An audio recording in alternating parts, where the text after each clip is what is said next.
The morning sun filtered through the dense canopy of New Guinea's highland jungle as Lieutenant Hiroshi Matsuda crouched beside the strange vehicle his patrol had discovered. It was the 7th of August, 1943, and the small four-wheeled machine sat abandoned near a muddy creek bed, its olive-drab paint scratched and faded, one tire partially deflated.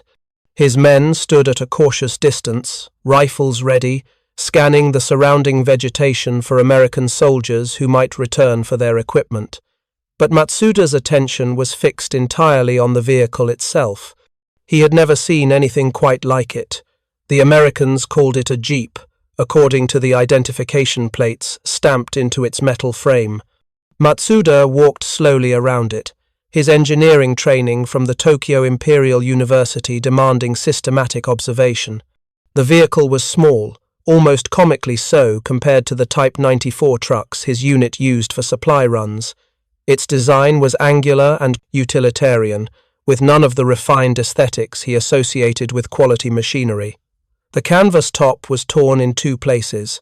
The seats were simple metal frames with thin padding. The dashboard contained only the most basic instruments.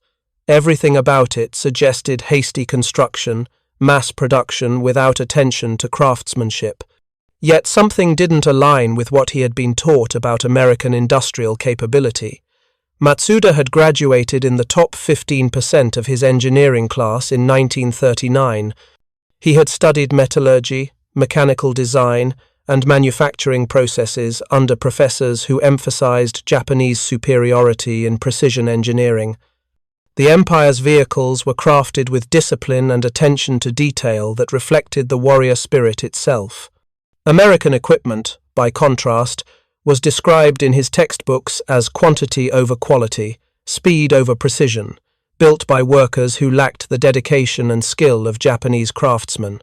The instructors were clear on this point. American industry was chaotic, inefficient, weakened by labor disputes and poor organization.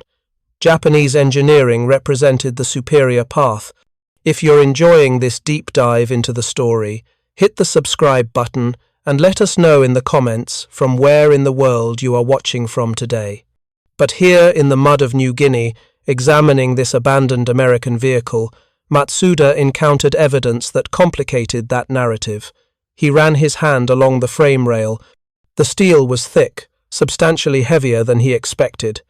The welds connecting the frame members were rough, lacking the clean finish of Japanese military vehicle construction, but they were solid and showed no signs of cracking, despite obvious hard use.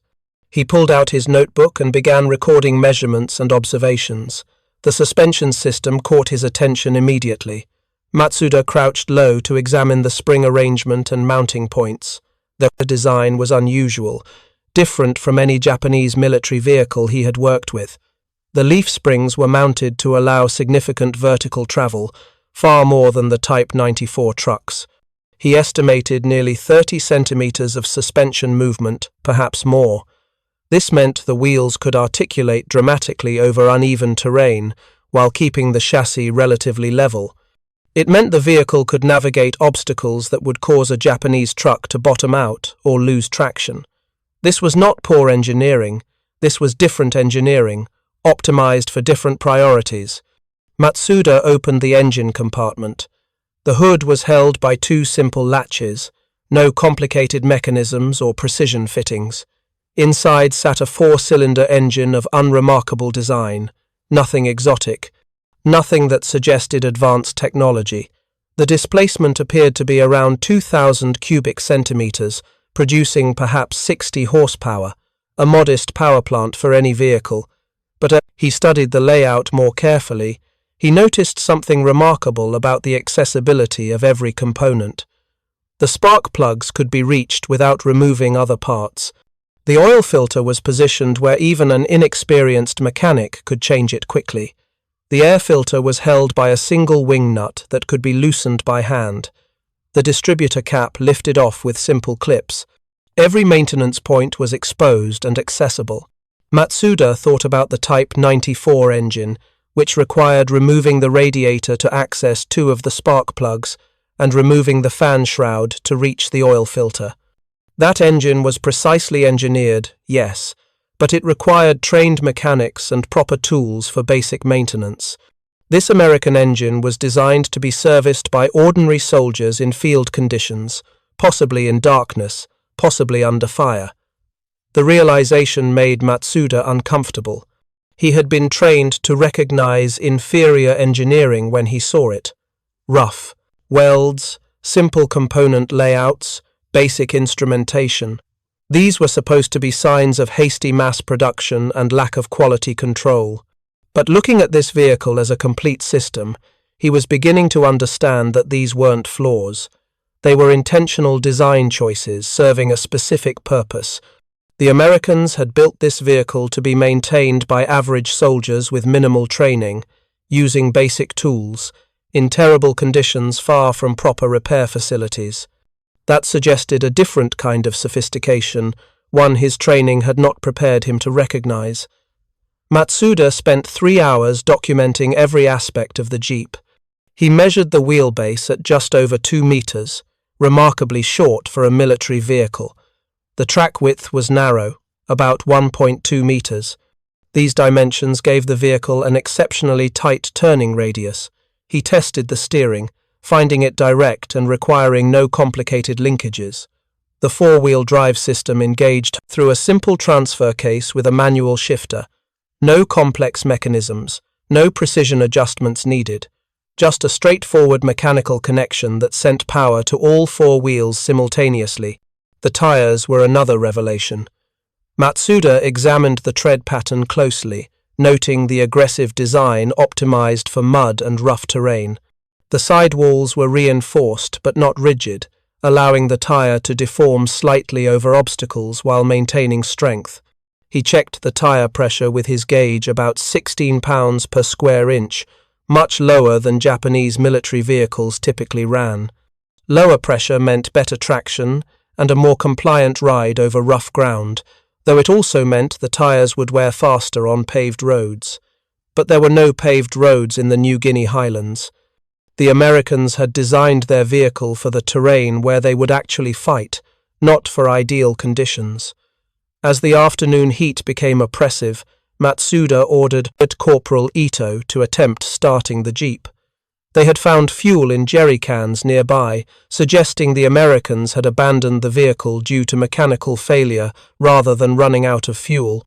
Ito climbed into the driver's seat, examined the controls for a moment, then followed the starting procedure that seemed logical based on the simple layout. The engine turned over on the second attempt and settled into a rough idle. Black smoke puffed from the exhaust initially, then cleared as the engine warmed. Whatever had caused the abandonment, it wasn't total engine failure. Matsuda listened to the engine carefully, his trained ear picking up the rhythms and sounds that indicated mechanical health. The timing sounded slightly advanced.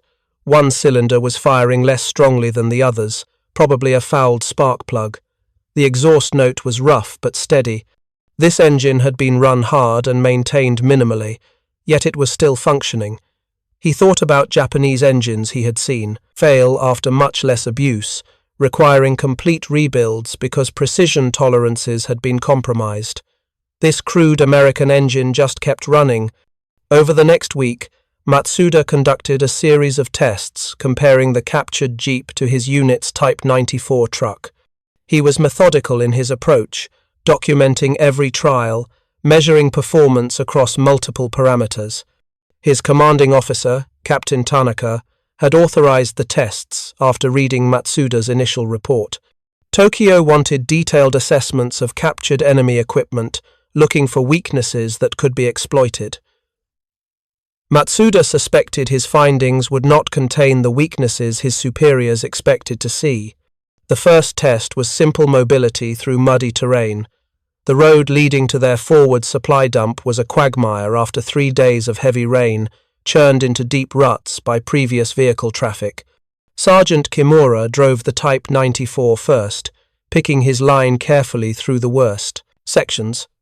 The truck made it through but required momentum and careful throttle control. The rear wheels spun frequently, struggling for traction. Kimura, an experienced driver with 5 years of service, had to use every bit of his skill to keep the truck moving forward. Then Corporal Ito drove the jeep through the same section. He was not an experienced driver. He had learned to operate the captured vehicle only a few days earlier by experimenting with its controls. Yet he drove through the mud with far less difficulty than Kimura had experienced. The four-wheel drive meant power was distributed to all 4 wheels simultaneously. When one wheel lost traction, the others compensated. The lighter weight of the vehicle meant it didn't sink as deeply into the soft ground. The aggressive tire treads a bit into the mud effectively. The difference in capability was obvious to everyone watching. Matsuda made detailed notes in his journal, sketching diagrams of tire tracks and noting the peenings, depth of ruts created by each vehicle. The Type 94 had dug channels 15 centimeters deep in the softest sections. The Jeep's tracks were barely 8 centimeters deep. Weight distribution, tire design, and four-wheel drive had combined to create a vehicle that simply worked better in these conditions. The second test involved a steep hillside approach, the kind of terrain common in the New Guinea highlands. The slope was approximately 30 degrees, wet from recent rain, covered in loose mud and exposed roots. Sergeant Kimura attempted the climb twice with the Type 94. Both times, the rear wheels lost traction halfway up the slope and the truck slid sideways. It was not Kimura's fault. The vehicle simply could not generate enough traction with only 2 driven wheels, and its weight distribution worked against it on steep climbs. The truck was designed for roads and relatively flat terrain, not mountainous jungle operations. Corporal Ito drove the jeep up the same slope on his first attempt. The vehicle climbed steadily, all 4 wheels pulling, the suspension allowing each wheel to maintain ground contact, even as the chassis pitched and rolled over uneven ground. The short wheelbase meant the vehicle could angle sharply without the rear wheels losing contact when the front wheels crested. The jeep reached the top of the slope and stopped, engine idling steadily, while Matsuda's men looked at each other with expressions that mixed surprise and discomfort. No one said what they were all thinking. Japanese vehicles were supposed to be superior. The propaganda was clear on this point. Yet here was an American machine, mass-produced and crudely finished, outperforming their carefully crafted Type 94 in every practical measure. The third test came by accident rather than design. The patrol needed to reach an observation post accessible only by a narrow trail through dense jungle, barely wide enough for a vehicle, with sharp turns, carved around massive tree trunks. The Type 94 couldn't navigate it at all. Sergeant Kimura attempted the first turn and found the truck's wheelbase too long and turning radius too wide. The rear wheels couldn't follow the path of the front wheels through the tight curve.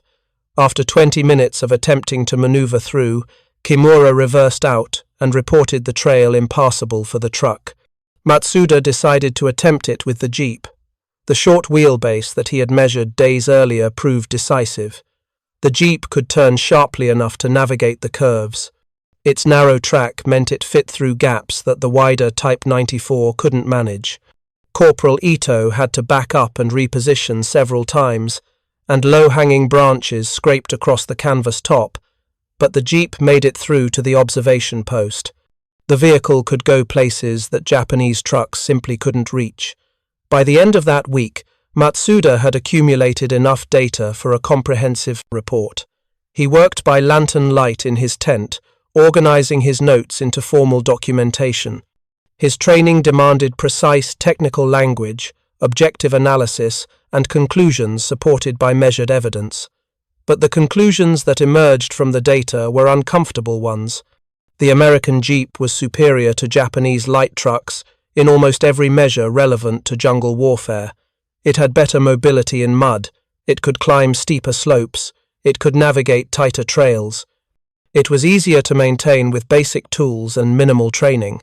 Its four-wheel drive system, while mechanically simple, provided capabilities that two-wheel drive vehicles could not match.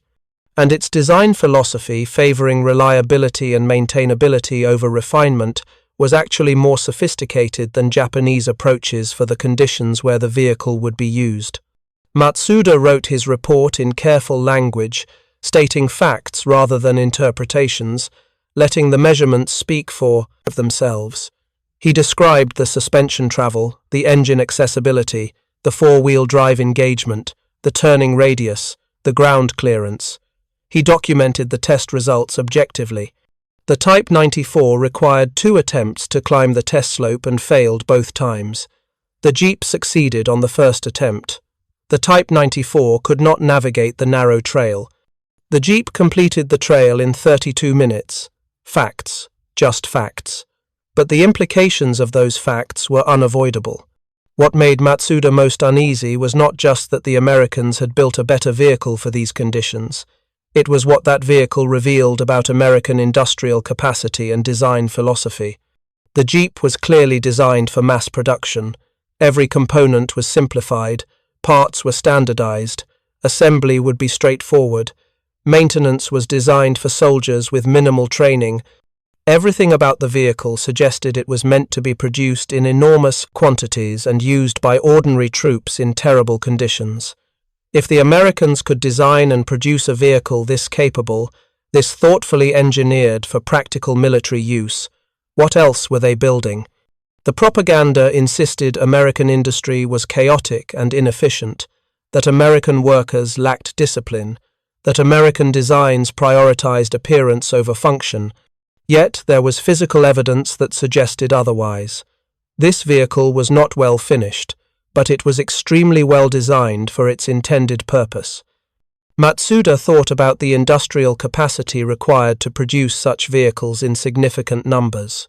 The Type 94 trucks were built at the Osaka military arsenal at a rate of perhaps 40 per month when production was running smoothly. Building vehicles was complex work, requiring skilled labor, precision tooling, and careful assembly. His professors had explained that this was why quality mattered more than quantity. Better to build fewer, superior vehicles than many inferior ones. But what if the Americans weren't building inferior vehicles? What if they were building different vehicles, optimized for mass production and ease of maintenance, produced in numbers that Japan couldn't match? Matsuda had seen identification plates on the Jeep indicating it was built by the Willys Overland Company in Toledo, Ohio. He had seen other markings suggesting Ford Motor Company also built these vehicles. If multiple factories were producing the same standardized design, the numbers could be substantial. How many Jeeps were the Americans building? Hundreds per month? Thousands? The question troubled him because he realized he had no reliable information to answer it. Japanese intelligence provided little concrete data on American industrial output. The newspapers reported American production capacity as limited and inefficient, but those same newspapers had assured readers that American forces would be easily defeated, that American soldiers lacked fighting spirit, that American equipment was inferior. Matsuda was now holding documentation, proving that at least one piece of American equipment was decidedly not inferior. What else might the newspapers be wrong about? He finished his report in the early morning hours, his handwriting becoming less precise as fatigue set in. 23 pages of technical documentation, diagrams, measurements, and test results. He described the Jeep specifications in complete detail. He provided his professional engineering assessment. He made no policy recommendations, that was not his role, but he presented the facts as clearly and completely as possible. The report would go to Captain Tanaka, then up the chain of command to regional headquarters, eventually perhaps reaching Tokyo. Matsuda wondered if anyone there wanted to read an analysis that contradicted the official narrative about American industrial weakness. He wondered if his careful documentation would inform strategic planning or simply be filed away because it told an unwelcome story. But that was not his concern. His duty was to provide accurate technical analysis. He had done that.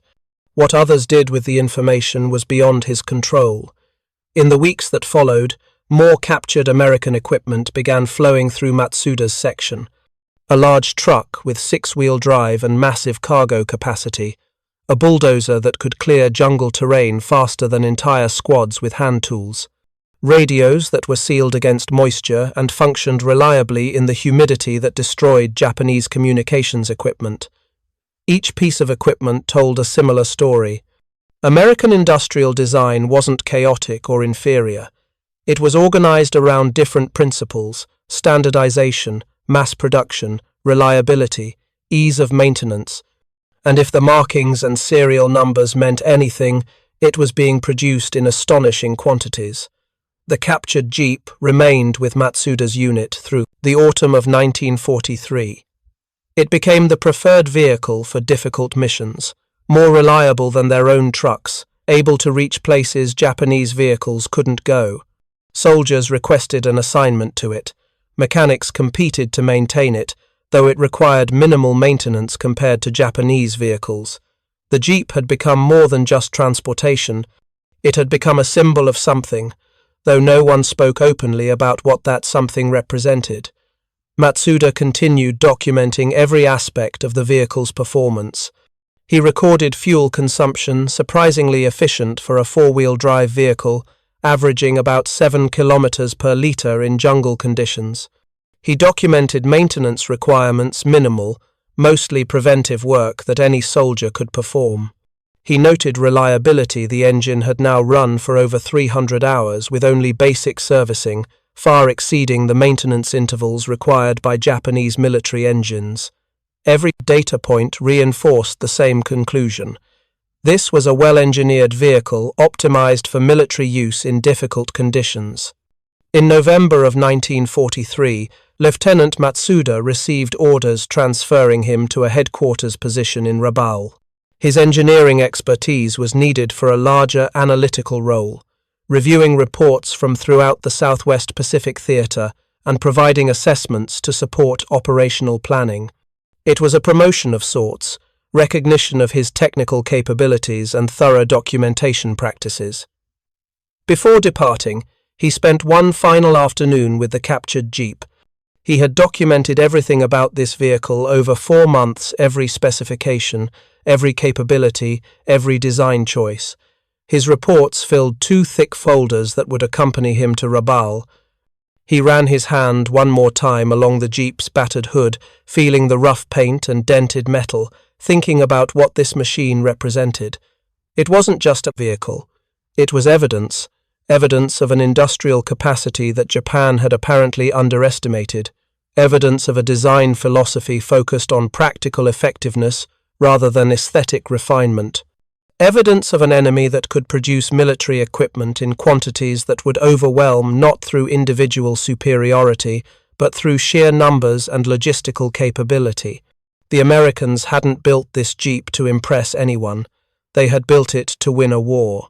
They had designed it to be produced by the thousands, maintained by regular soldiers, used in every theater of combat around the world.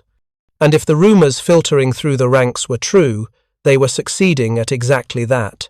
Stories circulated of American supply depots filled with equipment, of vehicles being abandoned when they broke down because replacements were readily available, of industrial production on a scale that seemed impossible. Matsuda didn't know if those stories were accurate. But looking at how the Jeep was designed simple, standardized, optimized for mass production, he suspected they might be true. He climbed into the supply truck for the journey to Rabaul, watching through the back canvas as his unit's camp disappeared into the jungle. Somewhere in that camp, the small American Jeep sat in the motor pool, still functioning, still outperforming Japanese vehicles, still serving as silent testimony to an industrial capability that challenged everything Matsuda had been taught about American weakness. The headquarters compound in Rabaul was larger and more organized than any installation Matsuda had seen in the Southwest Pacific. Palm trees lined the main road leading to the administrative buildings. Concrete structures housed the command staff, a marked contrast to the tents and temporary shelters of forward positions. Radio masts rose above the tree line, maintaining communications with Tokyo, and subordinate units scattered across New Guinea, the Solomons, and surrounding islands. It was here that intelligence was collected, analyzed, and transformed into assessments that would inform strategy. Lieutenant Matsuda reported to Major Kobayashi on the morning of November 20th, 1943. The Major's office was on the second floor of the Engineering Analysis Building, a room lined with filing cabinets containing reports from field units throughout the theatre. Maps covered one entire wall, marked with unit positions and supply routes. A large table dominated the center of the room, currently covered with technical drawings and specification sheets. Major Kobayashi was a career officer who had graduated from the Imperial Japanese Army Academy in 1932. He had served in Manchuria during the conflict with China, then transferred to the Technical Services branch, where his attention to detail and analytical mind proved valuable. He was not a man given to exaggeration or emotional assessment. His reputation was built on thorough, objective analysis. He spent 20 minutes reviewing Matsuda's reports on the captured jeep, reading in silence while Matsuda stood at attention. When he finally looked up, his expression was difficult to read. "Your documentation is thorough, Lieutenant. Very thorough." He tapped the folders with one finger. "You have measured everything." "Yes, sir. I attempted to provide complete technical analysis as ordered." "And your conclusion is that this American vehicle is superior to our Type 94 trucks for jungle operations?" "The test results support that conclusion, sir. In terms of mobility, terrain crossing capability, and ease of maintenance, the captured vehicle demonstrated clear advantages." Major Kobayashi was quiet for a moment, studying the technical drawings Matsuda had included. "I have been receiving similar reports from other units. Captured American equipment consistently performs better than intelligence assessments suggested. Better than we were told to expect." He paused. "This creates difficulties for planning." Matsuda said nothing. It was not his place to comment on strategic planning. "Your new assignment," the Major continued, "is to review all reports on captured American equipment coming from field units in this theatre. You will compile the information, analyze the patterns, and prepare comprehensive assessments. I want to understand what we are actually facing, not what we were told we would face." "Yes, sir. Be objective, Lieutenant. Report what the evidence shows, not what anyone wants to hear. That is more important now than ever." Over the following months, Matsuda reviewed hundreds of reports from engineers, mechanics, and technical officers throughout the Southwest Pacific. Each report focused on different pieces of captured American equipment, but the pattern that emerged was remarkably consistent. American military equipment was not inferior. It was differently designed, optimized for mass production, reliability, and ease of maintenance. And it was being produced in quantities that suggested an industrial capacity far beyond what Japanese intelligence had estimated. A report from Bougainville described captured American trucks with sophisticated suspension systems and powerful engines that could carry loads exceeding 5 tons over rough terrain. The reporting officer noted that these trucks required minimal maintenance and could be repaired in field conditions with basic tools. Japanese trucks of comparable size required specialized mechanics and proper facilities for major repairs. A report from New Britain detailed a captured American bulldozer that could clear jungle terrain at a rate that astonished the engineering unit that captured it. One machine could do the work of 50 men with hand tools. The reporting officer noted that the bulldozer was built with standardized parts and could be maintained by operators with minimal training. Its engine was simple but powerful, designed for reliability rather than efficiency.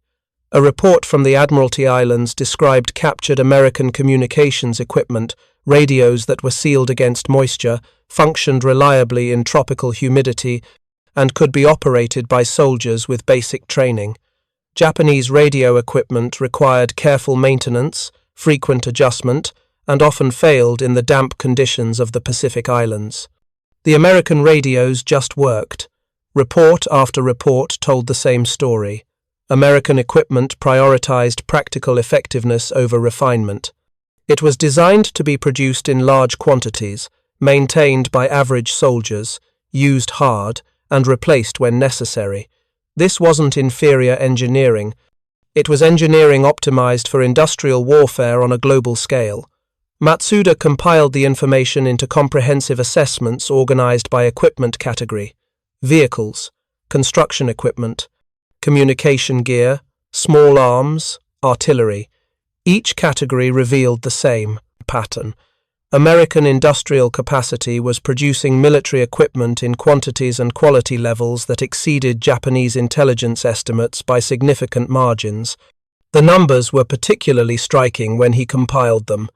Serial numbers and manufacturing dates on captured equipment suggested production rates that seemed impossible. If the serial number progressions meant what they appeared to mean, the Americans were producing military trucks at a rate of thousands per month, jeeps at even higher rates. The numbers staggered belief, yet they appeared consistently across multiple pieces of captured equipment from different manufacturers. One afternoon in February of 1944, Matsuda was reviewing a newly arrived report when he noticed something that made him stop reading. The report described a captured jeep, the fourth such report he had seen that month, and included detailed photographs of the vehicle's data plates and serial numbers. He cross-referenced these numbers with previous reports, tracking the serial number progression over time. If his analysis was correct, the Americans had produced over 200,000 jeeps by the end of 1943, 200,000, in less than 3 years of production. He checked his calculations 3 times, certain he must have made an error. But the numbers were consistent across multiple reports from different locations. The serial number progression was clear. Either the Americans were using a very strange numbering system, or they were producing these vehicles at a rate of approximately 6,000 per month. 6,000 jeeps per month. That meant 200 per day. Roughly one vehicle completed every 8 minutes, assuming round-the-clock production. Matsuda sat back in his chair, trying to process the implications. The Osaka military arsenal produced perhaps 40 Type 94 trucks per month under optimal conditions. The Americans were apparently producing 150 times that number of a more sophisticated vehicle with four-wheel drive and better suspension. The scale of production was so far beyond Japanese capability that it challenged comprehension. He included this analysis in his next assessment report to Major Kobayashi, carefully documenting his methodology and noting the assumptions behind his calculations. He emphasized that these were estimates based on serial number progression and might not reflect actual production numbers. But even if his estimates were off by a factor of 2, the implications were profound. If you find this story engaging, please take a moment to subscribe and enable notifications. It helps us continue producing in-depth content like this. Major Kobayashi called him into his office 2 days after receiving the report. The Major's expression was troubled. "Lieutenant, your analysis of American vehicle production. Are you confident in these numbers?" "I am confident in the methodology, sir. I have cross-referenced serial numbers from 14 different captured jeeps across 7 locations. The progression is consistent.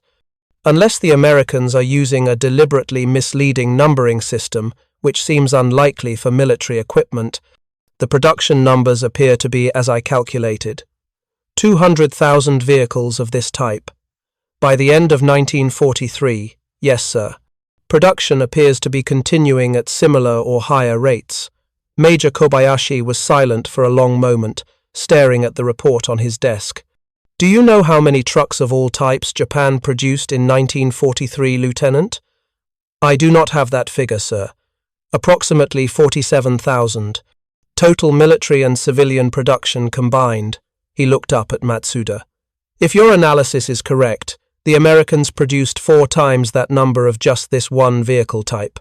And they are simultaneously producing regular trucks, half-tracks, armored vehicles, and tanks. The implications hung in the air between them. Your report will go to Tokyo, the mayor continued, along with similar assessments from other analysts. Whether anyone there wants to hear this information, I cannot say. But it is our duty to provide accurate intelligence based on available evidence. Yes, sir. Continue your analysis, Lieutenant. Document everything. The truth may be unwelcome, but it remains the truth. Through the spring and summer of 1944, Matsuda continued compiling reports and refining his assessments. The picture that emerged became increasingly clear and increasingly troubling. American industrial capacity was not just superior to Japanese production, it was superior by orders of magnitude. The United States was producing military equipment on a scale that Japan could not match and had apparently never anticipated. Additional reports provided more pieces of the puzzle. A captured American infantry soldier's equipment included items that revealed the depth of American logistical capability. His uniform was mass-produced but well-made, his boots were sturdy and weather-resistant, his webbing and gear were standardized across all units. He carried concentrated rations that provided substantial calories in lightweight packages. His rifle was semi-automatic, far more sophisticated than Japanese bolt-action rifles, yet manufactured in such quantities that every American infantryman carried one. That last point particularly troubled Matsuda. Japan had developed semi-automatic rifle prototypes but could not produce them in significant quantities. The manufacturing complexity and cost per unit meant that Japanese forces continued using bolt-action rifles designed in the 1890s. The Americans had somehow solved the manufacturing challenges and were producing semi-automatic rifles by the millions. This suggested an industrial sophistication that went beyond mere production capacity. The Americans were not just building more equipment, they were building more sophisticated equipment and doing so at scales that suggested highly advanced manufacturing processes and enormous factory capacity. A report from the Philippines, received in July of 1944, provided another revealing detail. A captured American supply depot had contained vast quantities of equipment and supplies, far more than a Japanese unit of comparable size would carry.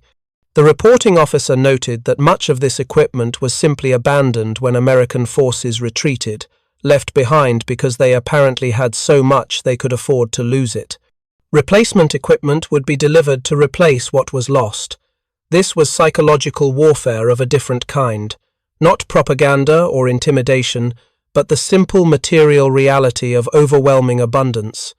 Japanese forces fought with limited supplies, carefully rationed, every piece of equipment precious because replacements were scarce. American forces operated with such surplus that losing equipment was apparently acceptable because more was always available. What did that do to the morale of soldiers who saw such disparity? What did it mean for combat effectiveness when one side worried constantly about ammunition and supply, while the other side seemed to have unlimited resources? Matsuda thought often about the first jeep he had examined in the New Guinea highlands.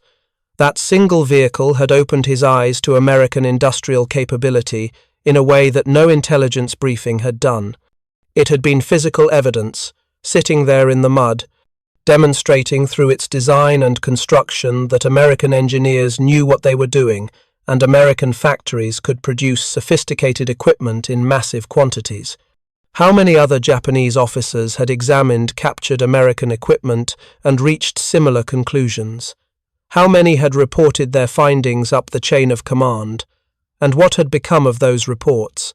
In August of 1944, Major Kobayashi asked Matsuda to prepare a comprehensive assessment of American industrial capacity based on all available evidence from captured equipment analysis. The report would go directly to Tokyo, to the Army General Staff, where it would theoretically inform strategic planning. Matsuda spent 3 weeks on the document, reviewing every report he had compiled over the past 9 months, checking his calculations, and verifying his methodology. The final report was 68 pages long. It documented American production of vehicles, weapons, communications equipment, and support materiel, based on evidence from captured equipment. It estimated production rates by category, It analyzed design, philosophy, and manufacturing sophistication, and it reached conclusions that Matsuda knew would be unwelcome. American industrial capacity exceeded Japanese capacity by a ratio of at least 10-1 in most categories, possibly higher in vehicle production and aircraft manufacturing. American equipment demonstrated sophisticated design optimized for mass production and field maintenance. American logistics appeared capable of supplying forces across the Pacific while simultaneously supporting operations in Europe and providing material to allied nations. The industrial disparity was so substantial that Japanese forces could not offset it through superior tactics, fighting spirit, or individual equipment quality. Matsuda wrote these conclusions in carefully objective language, supporting each claim with documented evidence. He did not make recommendations that was not his role, but the implications were clear. Japan was fighting an enemy whose industrial strength had been catastrophically underestimated. He submitted the report to Major Kobayashi on August 23, 1944. The Major read it completely before speaking. "This is thorough work, Lieutenant. Uncomfortable work, but thorough. I have documented only what the evidence shows, sir. I know. That is what makes it valuable." He was quiet for a moment. "It is also what may make it unwelcome in Tokyo. There are those who do not wish to hear that we are overmatched industrially. They believe fighting spirit can overcome material disadvantages. Fighting spirit does not produce trucks or ammunition, sir. No, it does not." Major Kobayashi closed the report. "But it is what we have, Lieutenant. So we continue doing our duty, providing accurate intelligence, hoping someone will listen." The report went to Tokyo in September of 1944. Matsuda never received any direct feedback on it. He didn't know if it was read by strategic planners, if it influenced any decisions, if it was filed away unread. The war continued. American forces advanced steadily across the Pacific, and captured American equipment continued flowing through his analysis section, each piece adding more evidence to what Matsuda already knew. By late 1944, the American presence in the Southwest Pacific had grown enormous. Their forces were supplied by vast convoys of ships, bringing equipment in quantities that stunned Japanese observers. Airfields were built with American bulldozers and engineering equipment, completed in weeks rather than months. Supply depots contained mountains of material. American soldiers ate well, were well equipped, and had access to medical care and support services that Japanese forces could only dream of. This was what industrial supremacy looked like in practice. Not abstract production numbers, but concrete reality on the ground.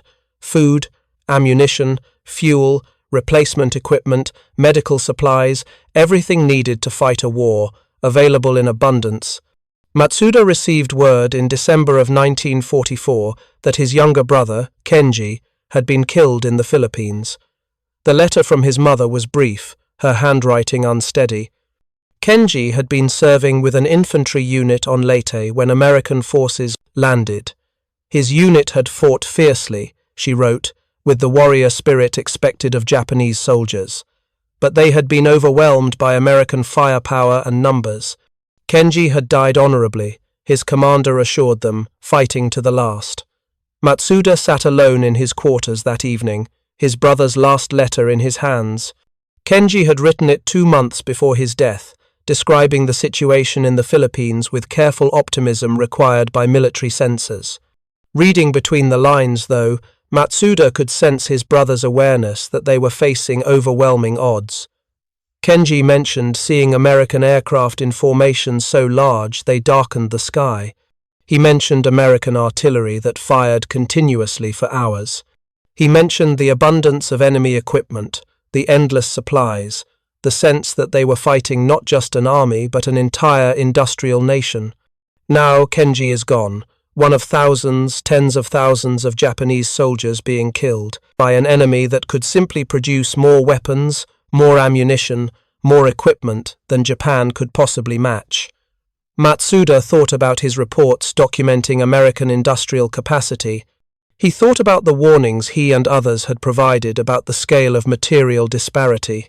Has anyone listened? Had any of it mattered? He suspected he knew the answer. The base at Rabaul was increasingly isolated by early 1945. American naval forces controlled the surrounding waters.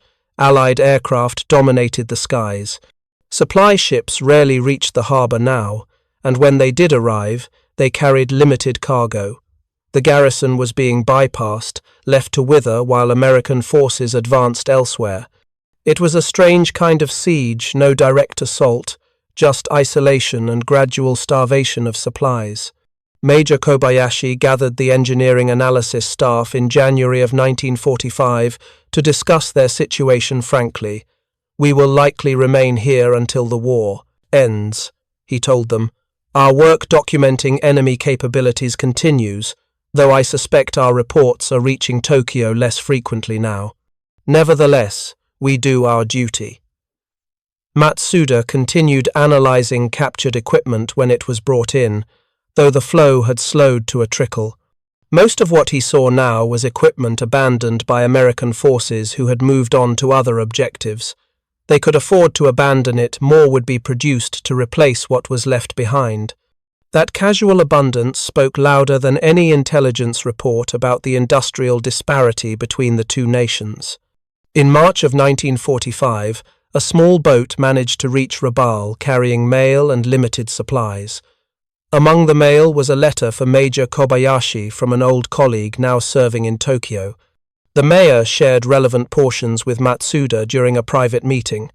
"My friend writes that some in Tokyo are finally beginning to understand the true scale of American industrial capacity," Kobayashi said, though he notes this understanding comes rather late to affect strategy.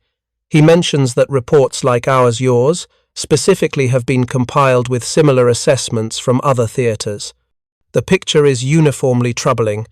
Does he indicate whether this assessment is influencing planning, sir? He does not say directly, but reading between the lines, I suspect the answer is that reality is influencing planning now more than reports. The Americans are demonstrating their industrial capacity through actions rather than intelligence estimates. Matsuda understood what the major meant. By early 1945, American forces were advancing on multiple fronts simultaneously. That required logistics, equipment, and supplies on a scale that proved more effectively than any report what American industry could accomplish. The evidence was no longer in technical documents, but in the lived experience of every Japanese unit facing American attacks supported by overwhelming material superiority. The jeep he had examined in New Guinea 16 months earlier had been the beginning of his education about American industrial warfare. But it was just one small piece of a much larger picture. The jeeps, the trucks, the bulldozers, the weapons, the aircraft, the ships, all of it was evidence of an industrial system organized for total war on a global scale. Japan had been fighting not just American forces, but the entire productive capacity of American industry. It was a fight that could only have one outcome. On April 12, 1945, news reached Rabaul that President Roosevelt had died. There was brief hope among some officers that this might change America's prosecution of the war. But Matsuda doubted it. The American war effort was not dependent on one man. It was a system, an industrial machine that would continue operating regardless of who held political office. The factories would keep producing. The ships would keep sailing. The equipment would keep flowing to forces advancing across the Pacific. That was the real lesson of the Jeep. Not that American engineers were clever, they were, or that American equipment was well designed, it was. The lesson was that America had organized its entire economy for industrial warfare on a scale that Japan had never contemplated. They had designed equipment that could be mass-produced by workers with ordinary skills. They had created supply chains that could deliver material across oceans. They had built a system that could sustain multiple simultaneous offensives on opposite sides of the world. The fighting spirit could not overcome that.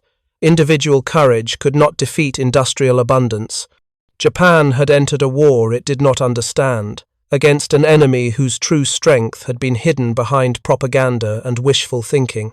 In July of 1945, Major Kobayashi called Matsuda to his office one final time. The major looked older, worn by 18 months of isolation and the knowledge that their work had likely made no difference to the war's outcome. "Lieutenant, I wanted to tell you that your analysis has been valuable. Whether it influenced anyone in Tokyo, I cannot say. But you did your duty. You reported the truth as the evidence revealed it. That matters, even if the truth came too late." "Thank you, sir. When this war ends, and it will end soon, I think remember what you learned. Remember that propaganda can blind nations to reality. Remember that believing what we want to believe rather than what the evidence shows can lead to catastrophic miscalculation." "I will remember, sir." "Good. That is all, Lieutenant. The war ended on August 15th, 1945, with Japan's surrender. Matsuda learned the news through a radio broadcast, the Emperor's voice thin and distorted through static, announcing the unendurable had to be endured. He thought about his brother Kenji, dead in the Philippines. He thought about the millions of others who had died fighting a war that industrial analysis could have predicted would end exactly as it did. He thought about the reports he had written, the warnings he had tried to provide through careful documentation of enemy capabilities. Had any of it mattered? Has anyone listened? Would anyone learn from this? Matsuda remained in Rabaul for 3 more months before being repatriated to Japan. When he finally left, he took with him only his personal effects and his notebooks, hundreds of pages documenting his analysis of American equipment and industrial capacity. He didn't know if he would ever have occasion to reference them, but he couldn't leave them behind. They were a record of what he had learned, evidence that some people had understood the truth even as the war continued. He returned to a Japan devastated by bombing, occupied by American forces, facing an uncertain future. The factories that had produced vehicles and weapons were damaged or destroyed. The economy was shattered. The population was exhausted, grieving, trying to comprehend what had happened and why. Matsuda found work with a trading company in Tokyo, using his engineering knowledge to help evaluate foreign machinery for import. It was mundane work compared to military analysis, but it provided income and a sense of purpose. He married in 1948, started a family, tried to build a life in the new Japan, emerging from the ruins of the old. But he never forgot the lessons learned from examining that captured jeep in the New Guinea highlands. He kept his wartime notebooks, occasionally reviewing them when trying to understand how Japan had so badly miscalculated in entering the war. The answers were there in his documented analysis: industrial capacity, production rates, design philosophy, logistical capability. All the evidence had been available for those willing to see it. The problem had been that too many people preferred comfortable propaganda to uncomfortable truth. In 1953, Matsuda encountered an American jeep on a street in Tokyo. It was being used by the occupation forces, battered but still functioning, probably built a decade earlier and still running reliably. He stopped and stared at it for a long moment, remembering that first examination in the jungle, the measurements he had taken, the realization that had slowly grown as he understood what this vehicle represented. The Jeep hadn't changed. It was still the same simple, effective design optimized for mass production and field maintenance. But Matsuda had changed. He had learned that engineering analysis could reveal strategic truths if people were willing to accept them. He had learned that industrial capacity matters in modern war more than individual courage or tactical skill. He had learned that nations can deceive themselves about their enemies and pay terrible prices for that self-deception. His daughter noticed him staring at the tense American vehicle. "What are you looking at, father?" "History, Akiko. I am looking at history." She didn't understand, of course. She was too young to remember the war, too young to comprehend the lessons her father had learned at such cost. But perhaps that was for the best. Japan was rebuilding now, learning from America rather than fighting it, adopting industrial methods that emphasized efficiency and production capacity. The future would be different from the past. But Matsuda never forgot that the seeds of defeat had been visible in the design of a single captured vehicle, if anyone had been willing to see them. The Jeep had been physical evidence of American industrial capability, sitting there in the jungle mud, demonstrating through its construction and capabilities that Japan was fighting an enemy whose strength had been catastrophically underestimated. By the time Matsuda had fully understood what that vehicle represented, it had been too late to matter. The reports had been written, the warnings had been issued, but the war had continued on its inevitable course toward the conclusion that industrial analysis could have predicted from the beginning. In his later years, Matsuda occasionally gave lectures to engineering students at Tokyo University, where he had studied decades earlier. He rarely spoke about the war directly, but he emphasized lessons he had learned about the importance of objective analysis, the danger of allowing ideology to override evidence, and the need to understand that different approaches to engineering could be equally valid depending on goals and constraints.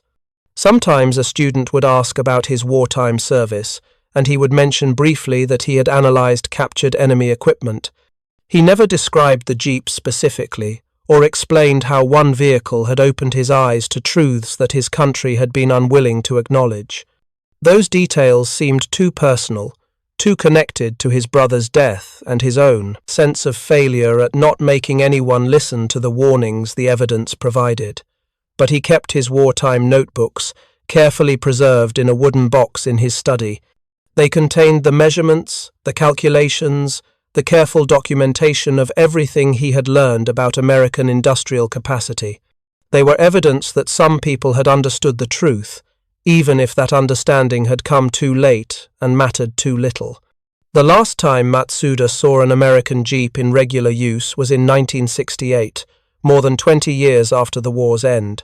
It was being used by a construction company for site surveys, still running despite its age, a testament to the durability of its design. He didn't stop to examine it this time.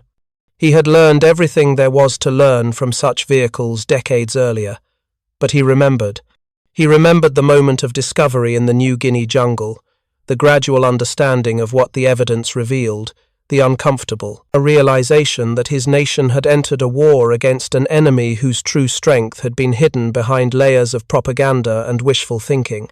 He remembered writing reports that documented the truth, knowing even as he wrote them that the truth would likely be ignored because it was unwelcome. That was the real tragedy, he thought.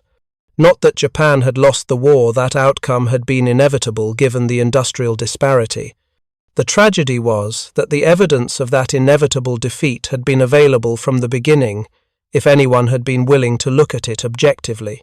A simple vehicle, designed for practical military use, produced in unimaginable quantities, had contained within its design all the information needed to understand that Japan was fighting an unwinnable war. But understanding evidence and accepting what it reveals are different things. Japan had understood, intellectually, that America had larger factories and greater resources, but the nation had not accepted what that meant in practice, that industrial warfare favored the side that could produce more equipment, sustain longer supply lines, and absorb losses by replacing them with new production. The fighting spirit could not overcome the reality of one side building hundreds of thousands of vehicles, while the other built tens of thousands. The Jeep had been Matsuda's teacher in this harsh lesson, a small, unglamorous vehicle that had shattered his assumptions and forced him to acknowledge truths he had been trained not to see. He had documented those truths carefully, reported them honestly, and watched as the war continued toward its predetermined end. In his final years, Matsuda occasionally wondered about the American engineers who had designed the Jeep. Had they understood they were creating not just a vehicle but a symbol of industrial warfare? Had they realized that their practical design choices, the accessible engine components, the simple suspension, the standardized parts would demonstrate American industrial philosophy as clearly as any propaganda? Had they known that Japanese engineers examining their work would slowly understand that they were seeing evidence of an overwhelming material advantage. Probably not. They had simply been doing their jobs, designing a military vehicle to meet specified requirements, optimizing for production and maintenance. They couldn't have known that Lieutenant Hiroshi Matsuda would spend months analyzing their work in a jungle clearing in New Guinea, slowly realizing that this vehicle revealed truths about the war that his superiors didn't want to hear. But that was how history worked sometimes. Small things revealed large truths. A single vehicle could illuminate strategic realities. Evidence could predict outcomes, if anyone was willing to look at it honestly.